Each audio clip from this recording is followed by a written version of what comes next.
যারা নির্বাচন প্রতিহত করার ঘোষণা দিচ্ছে তাদের বিরুদ্ধে সব ধরনের ব্যবস্থা নেওয়া হবে বলে জানিয়েছেন প্রধান নির্বাচন কমিশনার এএমএম নাসির উদ্দিন।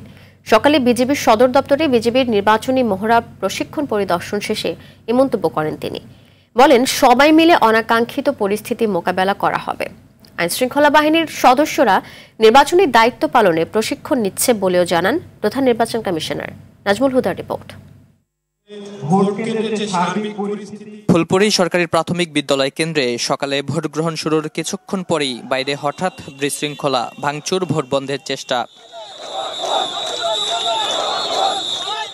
খবর পেয়ে অল্প সময়ের মধ্যেই পরিস্থিতি নিয়ন্ত্রণে এনে কেন্দ্রের পরিবেশ ফিরিয়ে আনে বিজিবির এক প্লাটুন সদস্য। আসন্ন সংসদ নির্বাচন ঘিরে এটি ছিল বাহিনীটির ডামি মহড়া। এতে উপস্থিত ছিলেন প্রধান নির্বাচন কমিশনার এএমএম নাসির উদ্দিন। বলেন, জাতীয় নির্বাচনকে কেন্দ্র করে লাল, হলুদ এবং সবুজ জোন চিহ্নিত করে নির্বাচনী নিরাপত্তা ব্যবস্থা সাজাবে ইসি। ইলেকশনের জন্য যে প্রস্তুতি, সেটার একটা নমুনা আপনারা দেখলেন। আমাদের বিভিন্ন আইন শৃঙ্খলা বাহিনীকে আমরা এখানে এনগেজ করব। এই প্রশিক্ষণ আমাদের নির্বাচনে বিশালভাবে একটা, আমি বলবো যে, প্রভাব ফেলবে এবং আইন শৃঙ্খলা রক্ষায় এটার একটা বিশাল প্রভাব থাকবে।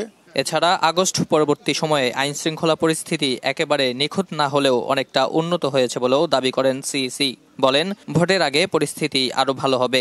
এটা একটা নমুনা হলো যে আইন শৃঙ্খলা পরিস্থিতি, আমি বলবো না যে একটা পারফেক্ট লেভেলে চলে গেছে, এটা বলবো না, বাট আপনারা 5ই আগস্ট 24-এ দেখেছেন কি অবস্থা ছিল, আর এখনকার অবস্থা দেখেন তুলনা করে, এটা তো আরো ইমপ্রুভ করবে গ্রাজুয়ালি। এবং ভোট আস্তে আস্তে, ভোটের তারিখ আস্তে আস্তে দেখবেন যে everything is falling in line এবং সবকিছু ঠিক হয়ে যাবে।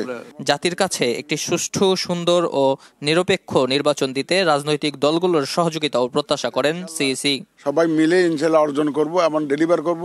নাজমুল হুদা, RTV, ঢাকা।